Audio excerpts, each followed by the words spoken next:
Salut à toi, c'est Rémi, j'espère que tu vas bien. Bienvenue dans cette nouvelle vidéo. Et aujourd'hui, on va voir pourquoi l'immobilier va baisser pendant cette crise financière de 2020.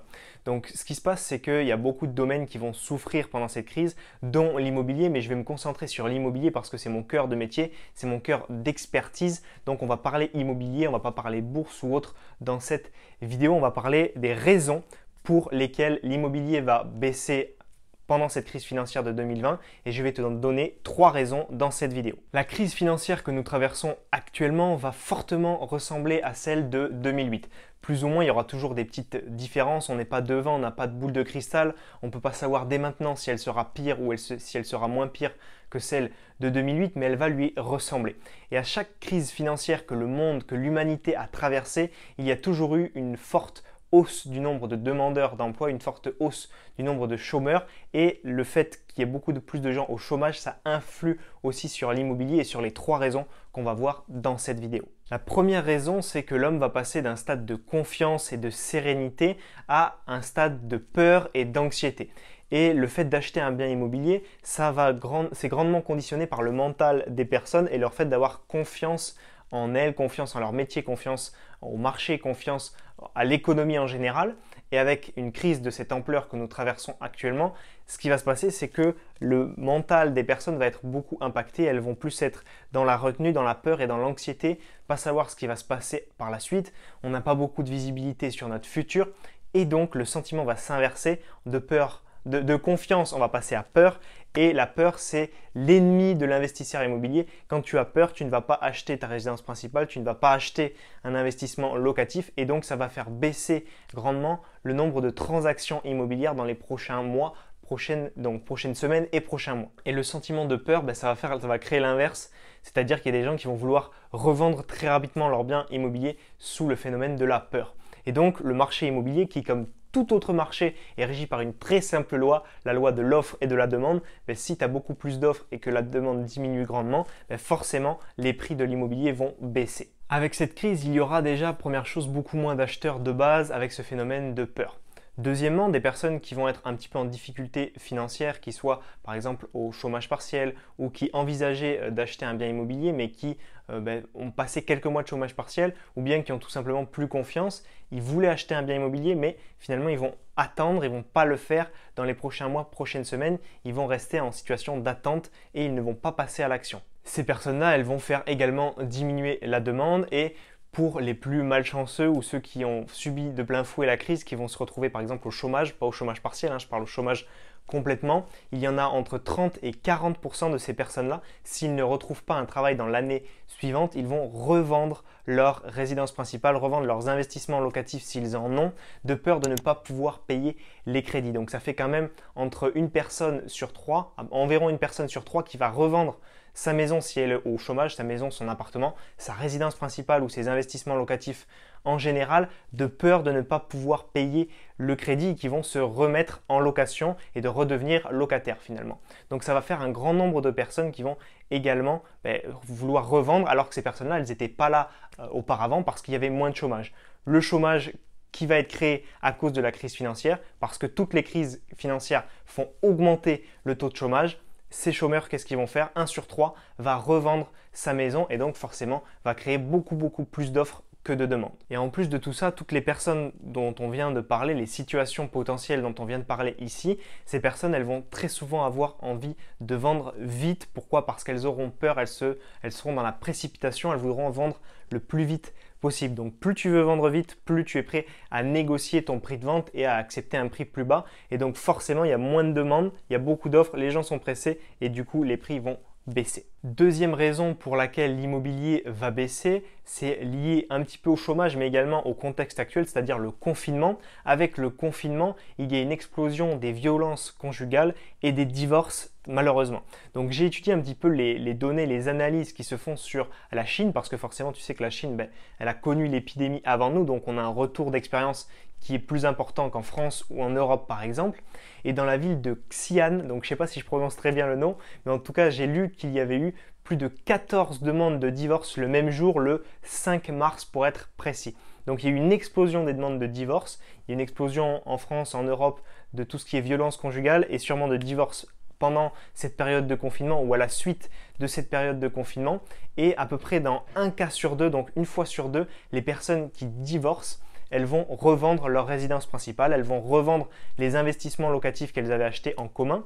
Et en plus de ça, il y a aussi un impact du chômage. Je te parlais beaucoup du chômage en début de vidéo. Le chômage, qu'il soit partiel ou le chômage total, ce qui fait, c'est la raison principale de divorce dans un couple. C'est-à-dire que quand une personne perd son emploi dans un couple, c'est la raison principale pourquoi les personnes se séparent. Donc ça va encore plus accentuer le fait qu'il y ait des divorces et donc des reventes de résidence principale ou d'investissements locatifs en général, comme je t'ai dit, parce que crise financière impacte augmentation du chômage, qui dans ce cas-là, dans cette raison-là, va faire augmenter les chiffres de divorce. Donc c'est un petit peu un effet domino, on parle de crise financière, on parle de confinement, on parle de chômage, chômage partiel et tout ça cumulé impacte aussi le fait que les gens qui sont confinés tous ensemble, il y en a certains où ça va pas aller entre eux, violence conjugale, divorce. Donc c'est vraiment l'effet boule de neige qui part de la crise financière et qui impacte beaucoup de choses de la vie finalement. Et le divorce va faire que, l'augmentation des divorces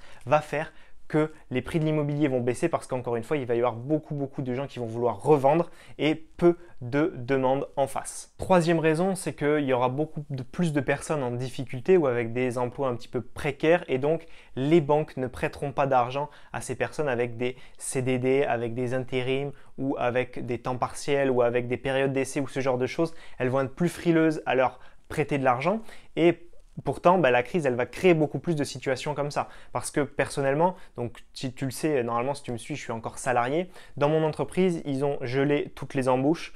Toutes les périodes d'essai sont reconduites. Ils prennent en ce moment des CDD s'ils ont besoin et pas des CDI. Donc tout ça, ça va créer des personnes qui vont être en situation plus précaire. Je ne dis pas qu'un CDD ou un intérim, c'est vraiment, c'est pas du tout un bon emploi, un bon type de contrat. Mais ça va être des contrats qui vont être ça va être plus compliqué d'aller chercher des crédits avec ce type de contrat.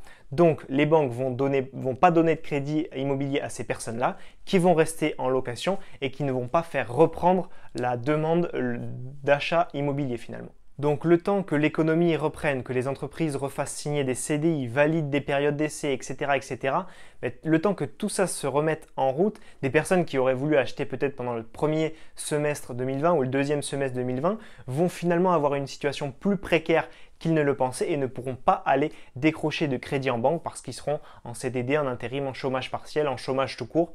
Et donc, il y aura une diminution de la demande. Voilà 3 conséquences de la crise financière de 2020 qui sont liées au chômage et qui vont impacter le fait que les prix de l'immobilier vont baisser. Alors cette vidéo, le but c'est pas de te faire peur et de te dire bon voilà tu vas perdre la moitié, ton bien immobilier va perdre la moitié de sa valeur, non pas du tout.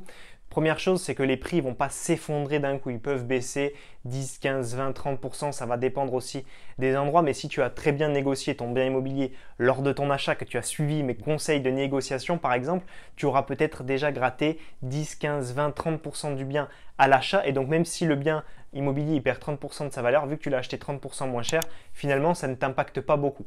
De plus, il y a beaucoup d'endroits où les prix de l'immobilier ne vont pas baisser comme en zone tendue. Les prix en zone tendue vont très peu baisser. S'ils baissent, les baisses vont être plus ressenties, je pense, en zone rurale. De plus, les banques, c'est quoi? C'est les poumons de notre économie. Donc pour relancer l'économie, il faut que les banques suivent et les banques vont quand même essayer d'accorder des crédits au maximum de ménages possibles et d'entreprises possibles. Bien sûr avec une situation stable, mais ils vont être un petit peu moins regardants sur les 33% d'endettement, sur le reste à vivre par exemple. Et donc ils vont essayer de favoriser l'accès au crédit pour relancer encore plus l'économie, que ce soit des particuliers ou bien des entreprises. D'autre part, il y aura également beaucoup de bonnes affaires à faire. Pourquoi? Parce que les prix vont baisser, ce sera le moment d'investir et les loyers ne vont pas sensiblement baisser. C'est-à-dire que les loyers vont rester stables et les prix de l'immobilier vont peut-être fluctuer, ils vont peut-être baisser d'abord puis remonter ensuite. Mais toi, ton prix de loyer, il sera toujours le même environ.